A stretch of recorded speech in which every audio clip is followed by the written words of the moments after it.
C'est un jour comme les autres dans l'un des centres d'alphabétisation pour femmes et filles déplacées, géré par le service jésuite des réfugiés dans la province du Nord Kivu, à l'est de la République démocratique du Congo. Pour les étudiantes, le centre représente un milieu protégé discret où elles trouvent le courage de s'ouvrir et parler avec les formatrices de leurs problèmes quotidiens. Cette fois, elles racontent leur expérience de victimes de violences sexuelles, une plaie qui au Congo touche 48 femmes chaque heure. Ici, une femme prend la parole, la formatrice du JRS fait la traduction. En parlant, les femmes et les filles se donnent du courage. Maintenant,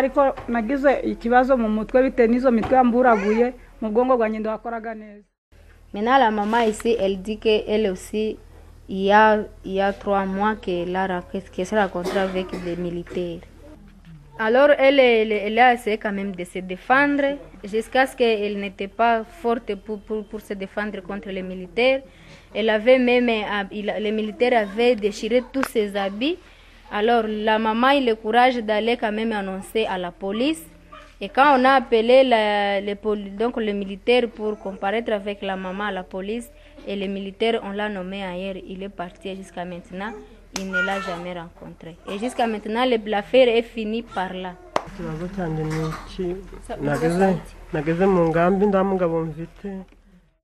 Oui. Donc c'est une femme qui a des problèmes même pour apprendre. C'est là où maintenant elle vient de me dire que c'est parce qu'il a beaucoup frappé dans la tête et sur le dos.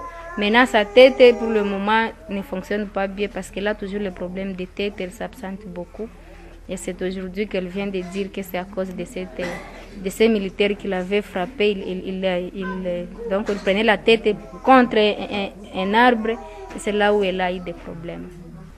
Alors, Le deuxième témoignage montre le besoin de justice des victimes de violences sexuelles, l'impunité généralisée pour les auteurs de viols et la stigmatisation sociale des victimes sont parmi les majeurs défis liés à la violence basée sur le sexe et le genre au Congo. Et donc, elle est veuve, elle est arrivée au camp, étant seule, sans mari. Alors, elle dormait dans sa maison au camp, et voilà qu'un homme est apparu devant lui dans sa hite au camp. Et là, chose grave est que ce même jour, elle a conçu, et elle a conçu les jumelles.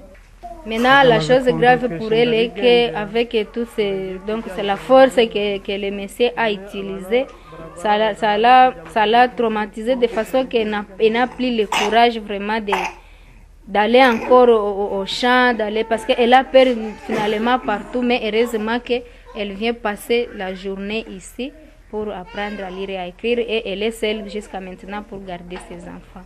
Elle est allée donc demander le secours dans la famille et la famille a dit le problème que tu as rencontré ça te regarde là et avec les enfants que nous ne connaissons pas leur père, tu ne reviendras plus jamais dans notre famille. Maintenant, elle n'a pas l'espoir, elle ne sait pas quand les déplacés vont retourner, d'où est-ce qu'elle pourra retourner. Elle sait qu'elle aimerait que nous puissions peut-être l'aider, c'est de voir comment nous pouvons chercher cette personne qui, donc l'auteur de cette violence, au moins de voir si au moins il peut payer au moins quelque chose au moins qui pourra l'aider, au moins pour la prise en charge de ses enfants. Alors, tu me dis, courage.